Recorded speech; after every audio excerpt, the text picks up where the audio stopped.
दोस्तों, क्या इस बार बारिश खूब होगी या फिर अल नीनो से किसानों की उम्मीदों पर पानी फिर जाएगा? क्या सरकार को आने वाले महीनों में किसी बड़े मौसम संकट की आहट मिल चुकी है? और आखिर क्यों प्रधानमंत्री कार्यालय में अचानक 15 से ज्यादा मंत्रालयों के सबसे बड़े अधिकारी एक ही टेबल पर बैठ गए? दोस्तों, जब भी सरकार इतनी बड़ी बैठक बुलाती है तो समझ जाइए कि मामला सिर्फ मौसम का नहीं बल्कि खेती, महंगाई, बिजली, पानी और करोड़ों किसानों की कमाई का होता है। अभी अच्छी खबर यह है कि मॉनसून तेजी से पूरे देश में फैल रहा है, लेकिन दूसरी तरफ प्रशांत महासागर से आ रही अल नीनो की आहट ने सरकार की चिंता बढ़ा दी है। यानी कि एक तरफ राहत की बारिश है तो दूसरी तरफ खतरे की घंटी। तो आखिर सरकार किस बात से डर रही है? किसानों के लिए क्या तैयारी हो रही है? और क्या इस बार भी मौसम बाजार का पूरा गणित बदल सकता है? आइए जानते हैं पूरी रिपोर्ट। दरअसल देश में मॉनसून की रफ्तार अब तेज हो चुकी है। मौसम विभाग का कहना है कि अगले 2 से 3 दिनों में मॉनसून पूरे भारत को कवर कर सकता है। लेकिन इसी बीच एक ऐसा शब्द है जिसने सरकार की चिंता बढ़ा दी है, और वो शब्द है अल नीनो, यानी प्रशांत महासागर का बढ़ता हुआ तापमान, जो कई बार भारत में बारिश का संतुलन बिगाड़ देता है। हालांकि इसका मतलब ये नहीं कि हर बार सूखा पड़ेगा, लेकिन रिस्क इतना बड़ा है कि सरकार कोई मौका नहीं छोड़ना चाहती। यही वजह है कि 7 जुलाई को प्रधानमंत्री कार्यालय में एक हाई लेवल बैठक बुलाई गई, और इस बैठक में सिर्फ कृषि मंत्रालय ही नहीं बल्कि मौसम विभाग, बिजली मंत्रालय, जल शक्ति मंत्रालय, स्वास्थ्य, ग्रामीण विकास, फर्टिलाइजर, पशुपालन और उपभोक्ता मामलों समेत 15 से ज्यादा मंत्रालय शामिल हुए।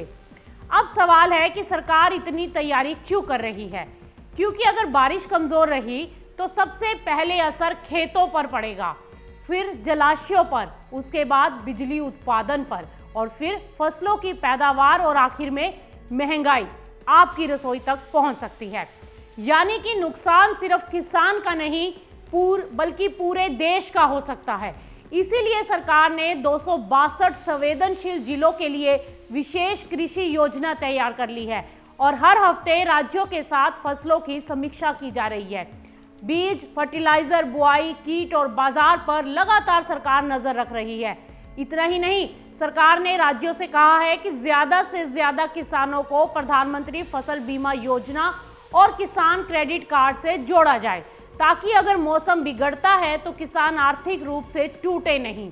उधर अच्छी खबर भी है कि देश में अभी चावल, गेहूं, दाल और फर्टिलाइजर का पर्याप्त स्टॉक मौजूद है। जलाशयों की स्थिति भी फिलहाल संतोषजनक बनी हुई है। अब सबसे अहम सवाल कि क्या सचमुच अल नीनो इस बार मॉनसून को कमजोर करेगा? इस पर मौसम विभाग का जवाब साफ है, फिलहाल घबराने की जरूरत नहीं है। जुलाई के पहले हफ्ते में अच्छी बारिश दर्ज की गई है, और देश में बारिश की कमी घटकर अब लगभग 12% रह गई है।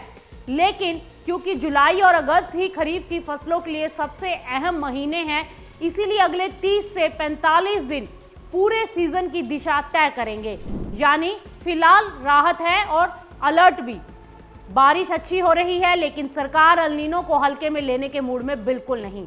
अब किसानों की नजर आसमान पर होगी, सरकार की नजर मौसम पर होगी, और बाजार की नजर फसलों पर होगी, क्योंकि आने वाले कुछ हफ्ते सिर्फ बारिश नहीं बल्कि किसानों की कमाई, मंडियों के भाव और देश की महंगाई भी तय करने वाले हैं। अगर आपको ये अपडेट पसंद आया हो तो वीडियो को लाइक, शेयर और सब्सक्राइब कीजिए।